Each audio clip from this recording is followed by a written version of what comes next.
আজ 11ই এপ্রিল শুক্রবার জুম্মার নামাজে ধরা পড়ল এক অন্য ছবি। প্রথাগত সাদা পোশাকের সঙ্গে হাতে কালো ব্যাজ পরে নমাজে অংশ নিলেন অনেকে। ওয়াকফ বিলের বিরোধিতায় শুক্রবার এভাবেই সরব হল ভারতের প্রায় প্রতিটি মসজিদ ও এলাকা। সেই হিসাবে শ্রীগৌরী হিলচার 1 নং জামে মসজিদে প্রতিবাদ করতে দেখা যায়। এদিন উত্তর পূর্ব ভারতের আমিরের শরীয়ত মৌলানা ইউসুফ আলী সাহেব ওয়াকফ বিল নিয়ে আলোচনা করেন এবং সকলে গণতান্ত্রিক পদ্ধতিতে অল ইন্ডিয়া মুসলিম পার্সোনেল ল বোর্ডের নিয়ম মেনে আন্দোলন চালিয়ে যেতে বলেন। এদিনের বদরপুর শ্রীগৌরী ঈদগাহে একাংশ মুসলিম ধর্মীয় ব্যক্তি প্রতিবাদ করতে দেখা যায়।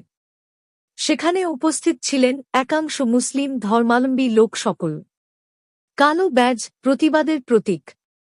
প্রতিবাদে শামিল হওয়া ব্যক্তিদের একাংশ জানান, ওয়াকফ সম্পত্তি নিয়ে সরকার যে সমস্ত পদক্ষেপ করছে তাতে তাঁরা উদ্বিগ্ন।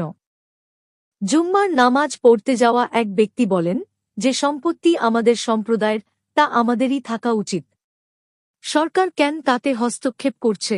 আরেকজন বলেন, হিন্দু হোক, মুসলিম হোক, খ্রিস্টান হোক, যার সম্পত্তি সে দেখভাল করবে, সরকারের কোনো অধিকার নেই সেটা কেড়ে নেওয়ার।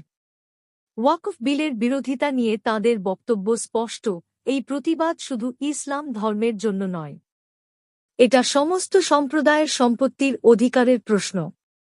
তাঁদের দাবি, সরকার এই বিল ফিরিয়ে নিক।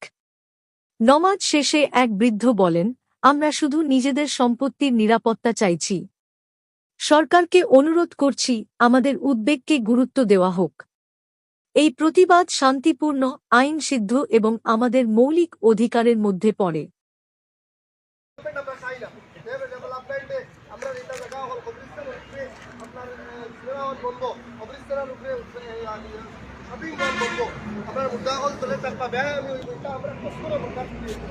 বিরোধী কালো কানুন মানছি না, মানব না।